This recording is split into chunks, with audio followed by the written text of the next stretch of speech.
ಈ ವರ್ಷದ 2024ನ most streamed song of India Arjun Janya compose ಮಾಡಿರೋದು, ನಾನು ಬರೆದಿರೋದು ಜೇನ ದನಿಯೊಳ್ಳೆ.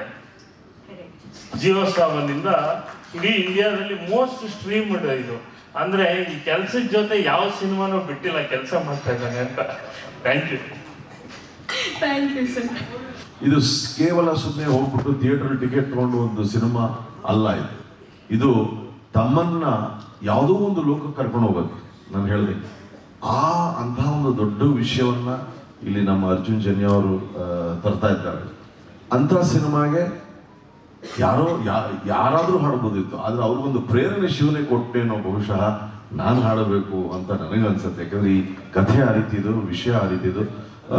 ಮತ್ತೆ ಹೂ ಎಲ್ಸ್ ಬೆಳೆದ ನಾಗೇಂದ್ರ ಪ್ರಸಾದ್ ಸರ್ ಇಂಥ ಹಾಡುಗಳಿಗೆ ವಿಶೇಷವಾಗಿ, ಏಕೆಂದರೆ ಅವರು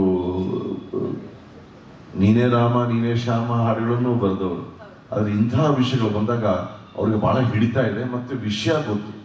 ಹಾಗಾಗಿ ಅವರು ಬರೆದಂಥ ಈ ಹಾಡನ್ನು ನಾನು ಹಾಡಿರೋದು ನನ್ನ ಭಾಗ್ಯ, ಸೌಭಾಗ್ಯ. ಆನಂದ್ ಆಡಿಯೋನಲ್ಲಿ ಅದು ಹೊರಬರ್ತಾ ಇದೆ. ರಮೇಶ್ ಸರ್ಗೂ ಥ್ಯಾಂಕ್ಸ್ ಹೇಳ್ತೀನಿ. ಮತ್ತು ಮತ್ತೊಮ್ಮೆ ಶಿವಣ್ಣ ಯಾವತ್ತೂ ಭಾಳ ಸಪೋರ್ಟಿವ್, ಭಾಳ ಎನ್ಕರೇಜಿಂಗ್.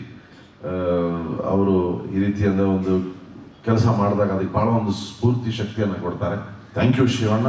ಮತ್ತೊಮ್ಮೆ ಅರ್ಜುನ್ ಸರ್ಗೆ ನಾನು ಧನ್ಯವಾದಗಳನ್ನು ಹೇಳ್ತೀನಿ, ಎಲ್ರಿಗೂ ಧನ್ಯವಾದಗಳನ್ನು ಹೇಳ್ತೀನಿ. ಹಾಡನ್ನು ಕೇಳಿ ನಿಮ್ಮಲ್ಲಿ ಒಂದು ಹೊಸ ಸ್ಫೂರ್ತಿ ಶಕ್ತಿ ಬರುತ್ತೆ.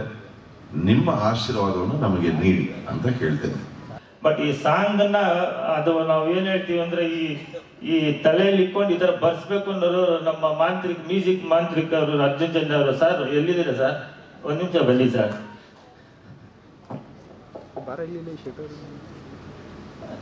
ನಿಮ್ಗೆ ಈ ಐಡಿಯಾ ಎಲ್ಲ ಹೆಂಗ್ ಸರ್ ಬರುತ್ತೆ? ಅಲ್ಲ ನಾನು ಕೇಳಿದೆ ಹೆಂಗ್ ಬರುತ್ತೆ ಸರ್ ಅಂತ. ಅಣ್ಣ ನೀವು ನನ್ಗೆ ಹೆಂಗ್ ಸಿಕ್ಕಿದ್ರಿ? ಭಗವಂತನ ದಯೆಯಿಂದ. ಅದೇ ರೀತಿ ಹಾಡೋನು ಅದೇ ಪ್ರೇರಣೆ ಅಷ್ಟೇ. ಒಳ್ಳೆ ಜನಗಳು ಸೇರಿದಾಗ ಒಳ್ಳೇದಾಗುತ್ತೆ ಅಣ್ಣ. ಹಂಗಂತಲ್ಲ ಸರ್, ಈ ಸಾಂಗು ಈ ತರ ಬರುತ್ತೆ ನಾನು ಅನ್ಕೊಂಡಿರ್ಲಿಲ್ಲ ಸರ್. 3 ತಿಂಗಳು ಮುಂಚೆ ಸಾಂಗ್ ಹೆಂಗಿರತ್ತೋ ಏನೋ ಆ ಸಾಂಗ್ ಕಳಿಸಿ ಸರ್, ಇರೋಣ ಕಳಿಸ್ತೀನಿ ಅಂತ ಹೇಳ್ಬಿಟ್ಟು ಈ ತರ ಕಳ್ಸಿದಿರಲ್ಲ, ಅದ್ರ ತಲೆಯಲ್ಲಿ ಹೆಂಗ್ ಮಡ್ಕೊಂಡಿರ್ತೀರಾ ಸರ್ ನೀವು ಅಂತ ಅದೇ ನಾನು ಕೇಳ್ತಿರೋದು ಸರ್. Thank you sir. ತುಂಬಾ ಹಾರ್ಡ್ ವರ್ಕ್ ಮಾಡಿದೀರಾ.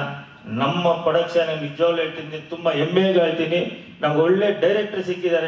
ನನಗಂತಲ್ಲ, ನಮ್ಮ ಕರ್ನಾಟಕಕ್ಕೆ ಒಳ್ಳೆ ಡೈರೆಕ್ಟರ್ ಸಿಕ್ಕಿದ್ದಾರೆ ಅಂತ ನಾನು ಇವಾಗೂ ಹೇಳ್ತೀನಿ. ಯಾಕಂದ್ರೆ ನಾವು ಎಲ್ಲ ಫಿಲಮ್ ನಾನು ಫಸ್ಟ್ ಸ್ಟಾರ್ಟಿಂಗ್ ಇಂದ ಸೀನ್ ಟು ಸೀನ್ ನಾನು ನೋಡ್ತಾ ಇದ್ದೀನಿ. ನಾನು 8 ಪಿಕ್ಚರ್ ತೆಗ್ದಿದ್ದೀನಿ. 8 ಪಿಕ್ಚರ್ಗೂ ಈ 45 ಏನ್ ಡಿಫ್ರೆನ್ಸ್ ಅಂತ ನನಗೆ ಗೊತ್ತು ಅದು. ಯಾಕಂದ್ರೆ ಆ ತರ ಹಾರ್ಡ್ ವರ್ಕ್ ಮಾಡಿದ್ದಾರೆ. ಖಂಡಿತ ಈ ಪಿಕ್ಚರ್ ಥ್ರೂಔಟ್ ಇಂಡಿಯಾ ಫುಲ್ಲು ಈ ಪಿಕ್ಚರ್ ಹೋಗ್ಬೇಕು ಅಂತ ನಾವು ತುಂಬಾ ಪ್ರಯತ್ನ ಪಡ್ತಾ ಇದೀವಿ. ನಿಮ್ ಸಹಕಾರ ಎಲ್ಲರದ್ದು ಬೇಕು ನಮ್ಗೆ. ನಮ್ಗೆ ಫಸ್ಟ್ ಮಾಧ್ಯಮದವ್ರ ಸಹಕಾರ ಬೇಕು.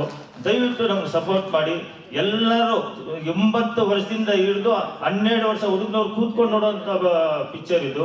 ದಯವಿಟ್ಟು ಎಲ್ಲರೂ ಸಪೋರ್ಟ್ ಮಾಡಿ. ತುಂಬಾ ಚೆನ್ನಾಗಿ ಕಷ್ಟಪಟ್ಟು ಇಷ್ಟಪಟ್ಟು ತೆಗೆದಿದ್ದೀವಿ. ಎಲ್ಲರೂ ಅಷ್ಟೇ, ನಾವೇ ಅಂತಲ್ಲ, ಎಲ್ಲರೂ ಫಿಲಮ್ ಟೀಮು ಪ್ಲೀಸ್ ಹೆಲ್ಪ್ ಮಾಡಿ, ಎಲ್ಲರೂ ಸಪೋರ್ಟ್ ಮಾಡಿ. Thank you.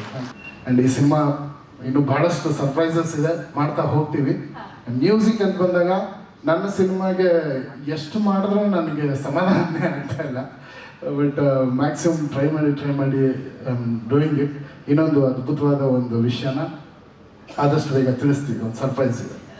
ಎಜಿ ಸರ್, ಅದನ್ನೇ ಕೇಳಬೇಕು ಅಂತಿದ್ದೆ ನಾನು. ನಿರ್ದೇಶಕರಾಗಿ ಮೊದಲ ಸಿನಿಮಾ, ಸಂಗೀತ ನಿರ್ದೇಶಕ ಆಗುವಾಗ ಎಲ್ರಿಗೂ ಒಂದಿರುತ್ತೆ ಎಕ್ಸ್ಟ್ರಾ ಕಣ್ಣು, ಈ ಸಿನಿಮಾದ ಹಾಡುಗಳು ಹೇಗಿರ್ಬೋದು ಅಂತ. ಸೊ ಆ ಪ್ರೆಷರ್ ಏನಾದರೂ ಇತ್ತಾ, ಅಥವಾ ಈ ಸಿನಿಮಾ ಡೈರೆಕ್ಟರ್ ನಾನಲ್ಲ ಅಂತ ಮ್ಯೂಸಿಕ್ ಡೈರೆಕ್ಷನ್ ಮಾಡಿದ್ದ ಆ ಜರ್ನಿ ಬಗ್ಗೆ?